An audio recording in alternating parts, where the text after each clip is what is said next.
I am very excited to introduce a new video format this week. In the past, we've had good vegan news, and now for the first time, we have annoying vegan headlines or vegan headlines that pissed me off this week. You know, sometimes we keep it positive and sometimes we rant. I am always interested in how veganism is represented or misrepresented in mainstream media because that can directly translate to how the general public perceive veganism and can lead to it continuing to be stigmatized and misunderstood. When researching video topics, one thing I'll do is Google vegan and then go to the news tab and see what comes up, just what is out there that week. A lot of times it helps direct me toward video topics. This time I came across a few headlines that stuck out as annoying, but none of which seemed like great standalone video topics. As I kept finding more, I thought, let's combine them into one video and discuss each one briefly. That being said, let's get into some of the headlines, starting off with this headline from the New York Post: vegan women run higher risk of developing pregnancy complications, study. Another version of this headline from Healthline: eating vegan diet in pregnancy linked to preeclampsia and lower birth weight. I saw a few different versions of this headline in my searches, and at first,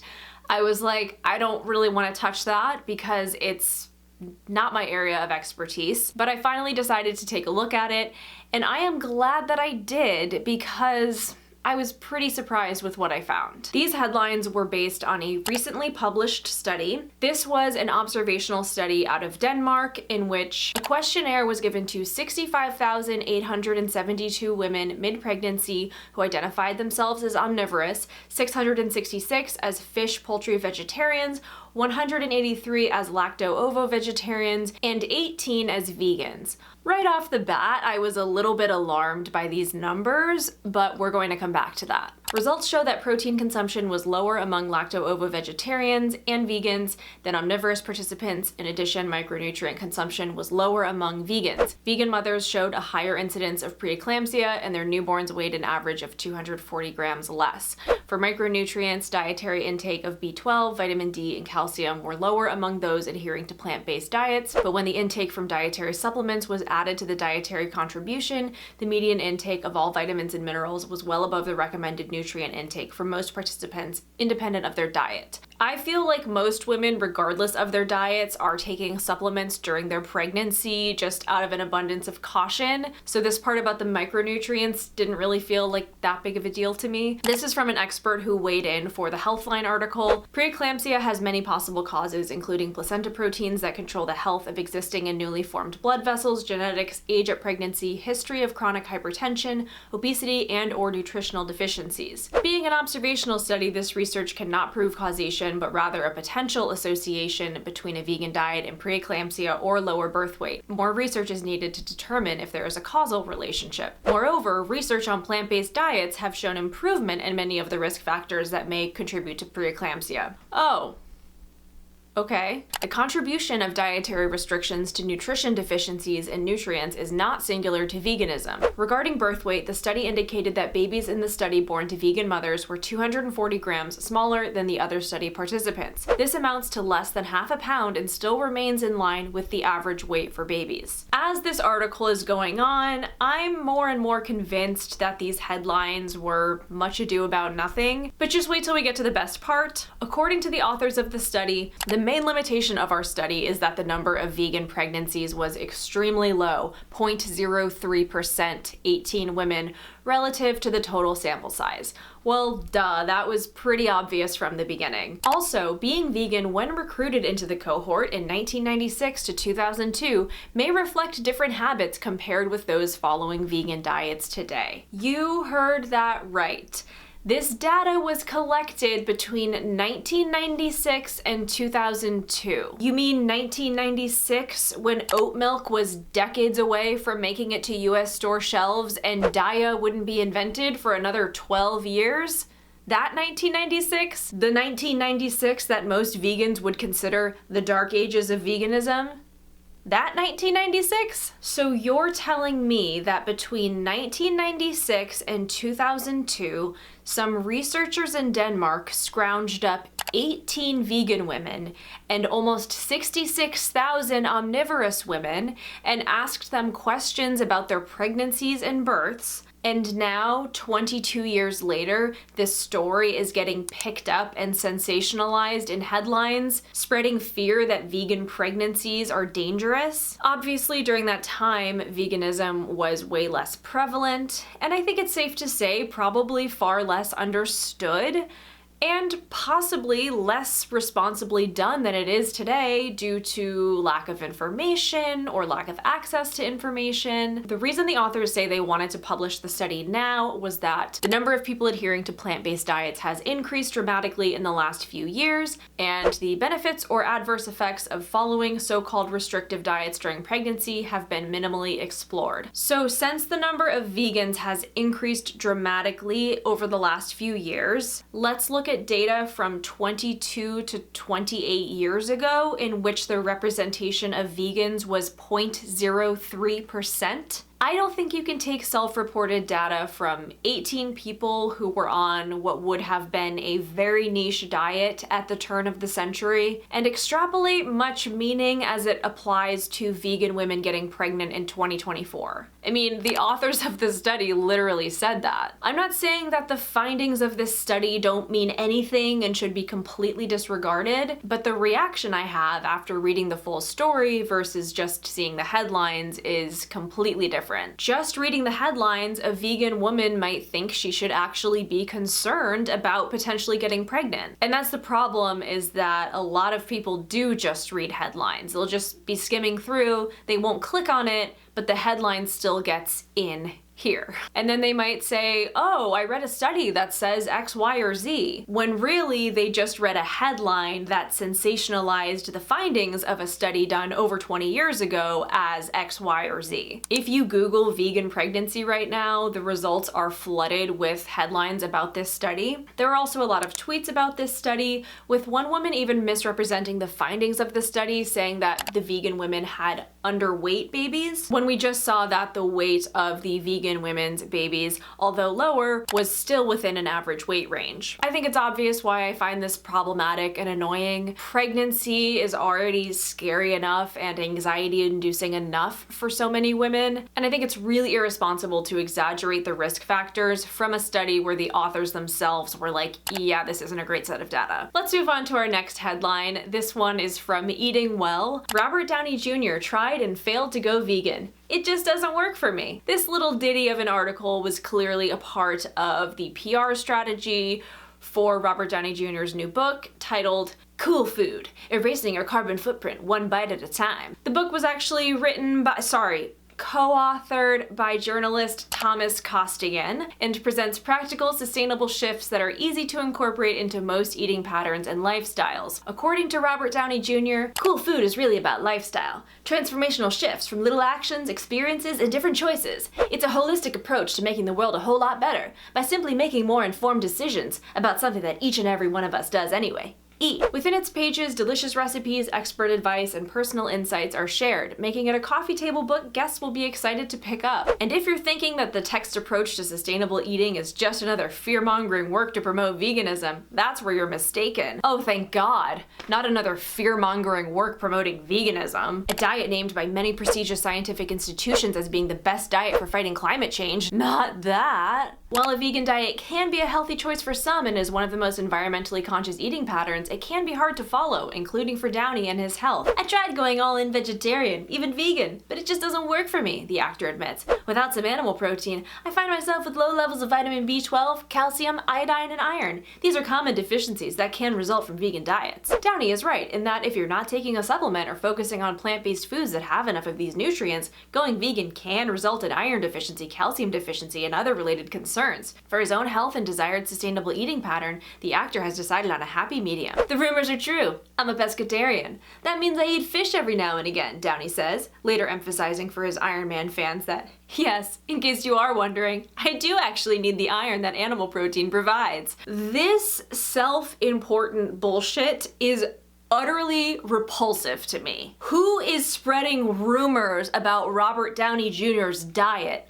Also, this part about, oh, he's right in that if you're not taking a supplement or focusing on plant-based foods that have enough of these nutrients, going vegan can result in deficiencies.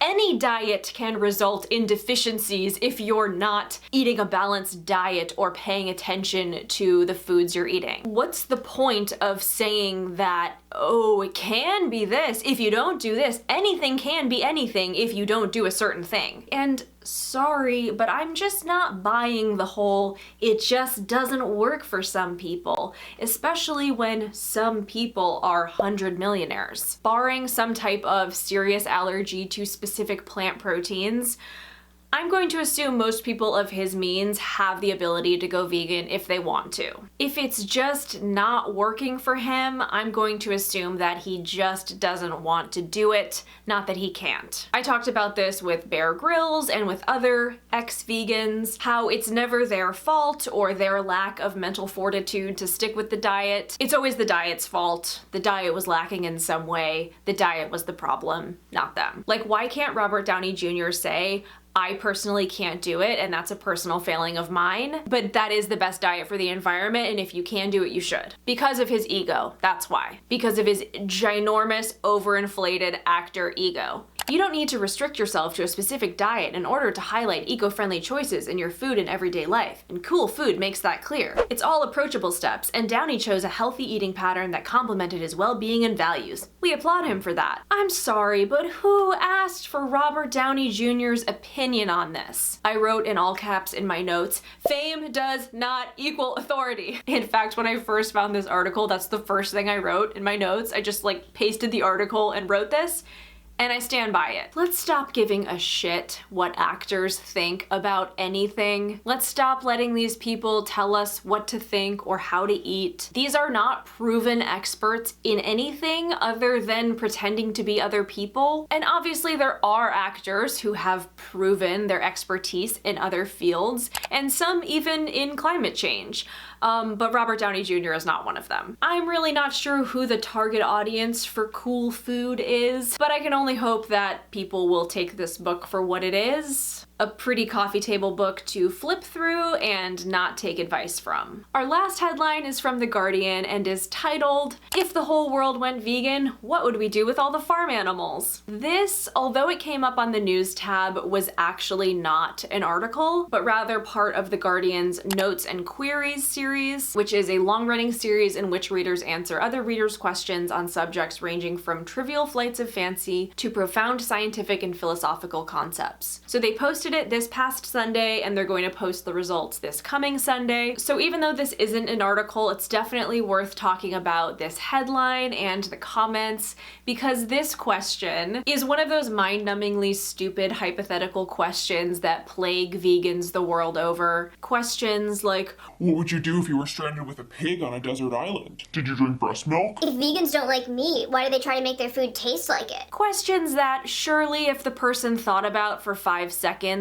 they could come up with a reasonable answer themselves, aka pointless questions. But since this is an argument I've heard before, I want to talk about it briefly to clear the air, just in case anyone watching has the same question. The Guardian got a bunch of responses to this. They actually turned the comments off because they were like, okay, thanks, we got enough now. I don't even need to answer this question because so many of the comments answered it perfectly.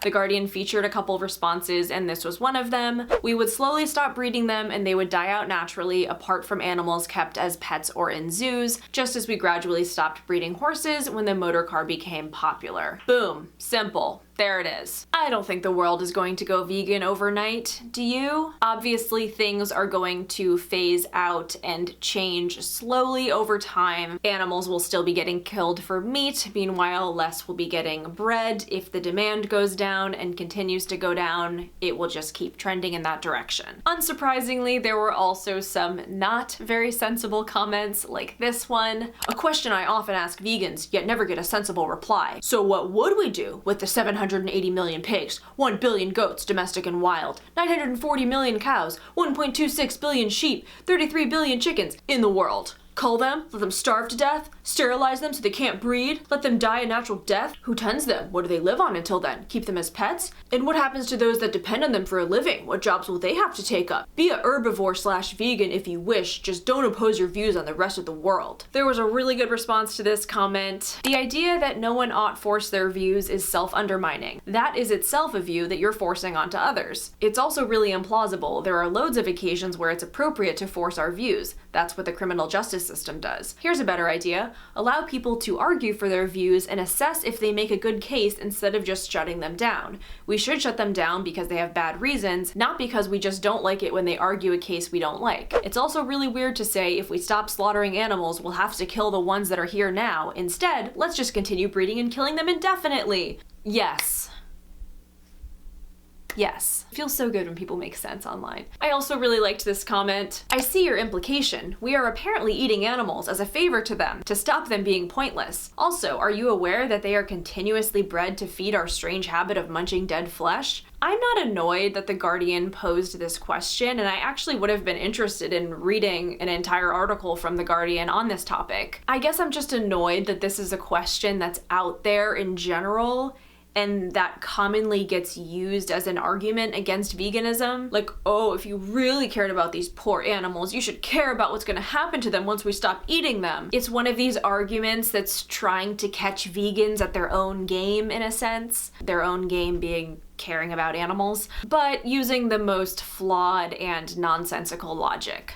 Like most arguments against veganism. I don't know how this type of argument is defined. I don't know if it's a straw man argument or an impossible hypothetical, but we can definitely define it as a really stupid one that's a waste of everyone's time. It will be interesting to see what The Guardian ends up publishing on Sunday and also the comments on it. So there's a roundup of vegan headlines that annoyed me this week or pissed me off. In our culture where so much information is just being thrown at us all the time, some headline skimming is inevitable. And that's why I think it's important to call out headlines that are misleading or sensationalized, especially when it's on a topic like veganism, a topic that's already misunderstood and maligned. To be clear, I don't think all these headlines were equally problematic. I definitely think the ones about the pregnancy study were the worst, and the other ones were kind of silly, but they still annoyed me, and that's what this video was about. Let me know your thoughts on these headlines and the content behind them. Give this video a thumbs up if they annoyed you too. Subscribe for more of my videos, and I'll see you again soon. Bye!